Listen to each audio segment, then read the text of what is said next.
You are listening to Proof Text, a Glossa House podcast exploring Scripture and all things related to it. New episodes are released daily. For more information, check out glossahouse.com and subscribe to our channels on Spotify and YouTube. Welcome and enjoy. This is Dr. Jennifer Noonan, and I want to welcome you to this episode of SLA Insights. I've been talking about reading and the importance of reading fluency as a part of a language acquisition program, and particularly looking at, of course, Hebrew, Greek, and Latin. And we've been talking more recently about the phonological loop in working memory and its importance for reading. We've also talked about its limitations, that the phonological loop can only hold information for a few seconds before it loses it, and you have to refresh it or reread what you're reading. And because of that limitation, students often, as they're struggling through a text, time out. Their phonological loop times out before they reach the end of the sentence, meaning that they've lost the ability to comprehend that sentence and therefore lost the ability to acquire. Because as we've talked about multiple times now, comprehension leads to acquisition, or said differently, acquisition is a byproduct of comprehension. And so today what I want to do is introduce one strategy for simplifying a written text to help students comprehend it before losing or timing out their phonological loop. Now, a Diglot weave is a text that is written in two languages, and the two languages are woven together to create the text, hence the name a Diglot weave. Now, there are some modern language examples of this, and I'm going to pull up onto my screen here a couple examples from modern languages. This first is just the cover, the title, Learn Spanish with Pride and Prejudice. And the authors of this book have taken English and interwoven it with Spanish to help students start to learn Spanish by having a scattering of Spanish words in the text with the English. Another image here I'm going to pull up is from Alice in Wonderland. This is the first page of chapter 4. And you can see in the text here, it was talking about the white rabbit, and it's trotting slowly back again, E instead of and, for Spanish, looking about as it went. Look down, skip down to the second paragraph, and it says muy soon, as in very soon. And so this interweaving of the two languages helps students to start to accommodate and understand and see the language in the context of a story. Now, I've created as an example a Diglot weave from Genesis chapter 1, verses 1 and 2. And I've done it in 5 levels. Level 0, which you see here, is the English. But then I work through levels 1 through 5, with 5 being all Hebrew. And I've divided it up based on vocabulary frequency. And the way I did it was I counted all the individual lexemes that occur in these two verses, not counting vav for and, not counting the inseparable prepositions, ba, ka, la, min, and not counting et, the definite direct object marker.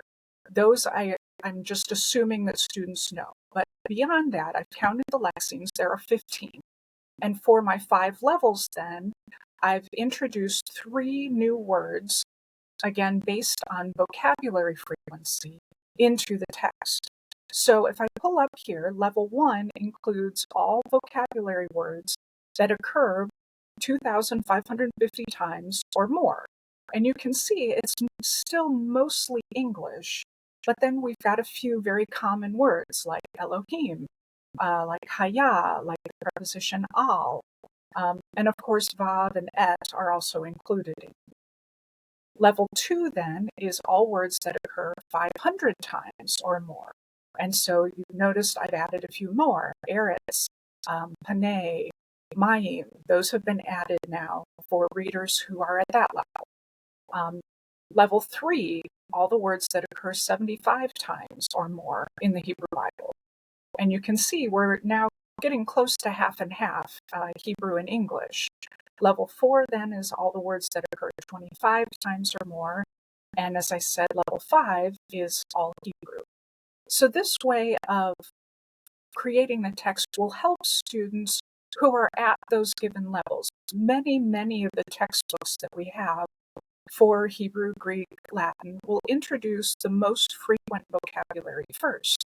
And so even first year, first month, a student would hopefully be able to read most of level 1. May need some help with the verb and parsing the verb. I did not take into account in this example difficulties for grammatical forms, just focusing vocabulary. But the idea is, even if they don't fully know that word, they know the passage, they know the other words, and so this puts them in that 95 to 98% coverage. So even if they don't know haita, they don't know the inflected form of haya, they can probably figure it out from context. And in doing so, it's increasing their likelihood of acquiring that just from context. No vocabulary flashcards needed. So if you're aware of where your students are, what their vocabulary level is, if they know all the words that occur 3,000 times or more, or 2,000 times or more, or you've got them down to 100 times or more, you can work that in to a level where they can read and understand it.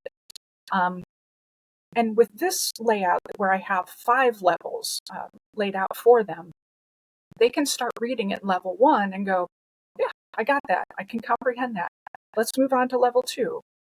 Yep, got most of that. Level 3. Oh, now we're getting more challenging.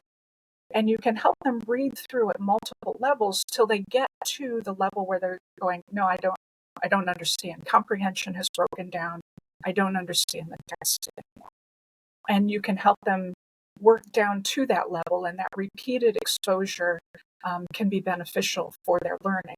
Now, another way of dividing up and creating a Diglot weave that I have not put up here as an example for you to see is to divide the text up and, for example, only include the L2 words for the nouns. Everything else would be in English or the L1, whatever L1 you're working in, or the verbs, which can really help show in Hebrew, for example, the verbal sequences and seeing how they work together and how they create meaning and structure with these sequences of verbal forms. So again, this is a Diglot weave, and this is showing you one way of helping your students get to the text without timing out their phonological loop because they have to stop and look up every other word. It's helping them get into reading faster. And there are several payoffs. One, as I just said, it gets them reading faster. They can reach the end of the sentence before the phonological loop times out, and comprehension is then possible at that level, whatever level you determine your students are ready for, aiming again for that 95 to 98% coverage. If they know the vocabulary or the running words at 95 to 98% coverage, they can comprehend it and they can acquire those 2 to 5% that they don't know already. Another benefit of using a Diglot weave is we're using an authentic text. This is not something made up. It's not something that I'm going to introduce errors into because it is the biblical text. All I'm doing is taking out some of the Hebrew words and replacing them with English. And so the Hebrew is authentic Hebrew. Again, my mistakes will only come in the translation of it along the way. The other payoff here is that it's motivational. They're reading the biblical text right away, day 1, week 1, whatever it is, however you set up your weave, so that they can access the text at that level. And then finally, and I mentioned this earlier, a Diglot weave will give the opportunity for repeated reading. You can have the students read level 1 during week 2, and then a few weeks later, after they've learned some more of the vocabulary and grammar, you can give them level 2. And then a few weeks later, level 3. And so they're reading it, and then they're reading it again. And that repeated reading will also help promote reading fluency, where they can read quickly, they can read accurately, and they can do it with comprehension as they're reading the text. They're not relying on a translation because they're able to comprehend it on the fly as they go. So this is just one example, a Diglot weave of one approach for simplifying a text, getting the student reading faster, reading sooner, to promote reading fluency so that their phonological loop does not time out before they get to the end of an idea, a sentence in the text. It's just one option of simplifying, trying to reach that 95 to 98% coverage. And it's, again, just one option for getting us there, this text written in 2 languages.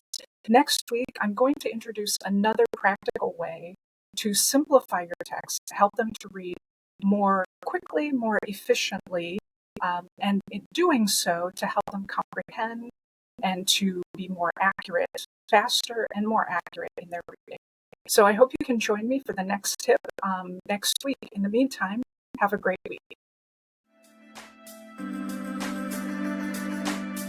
Interested in growing your ancient language skills but not sure where to start? Glossa House can help.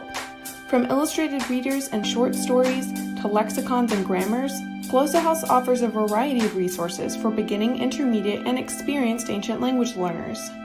Head to glossahouse.com today. Glossa House, language resources for the global community.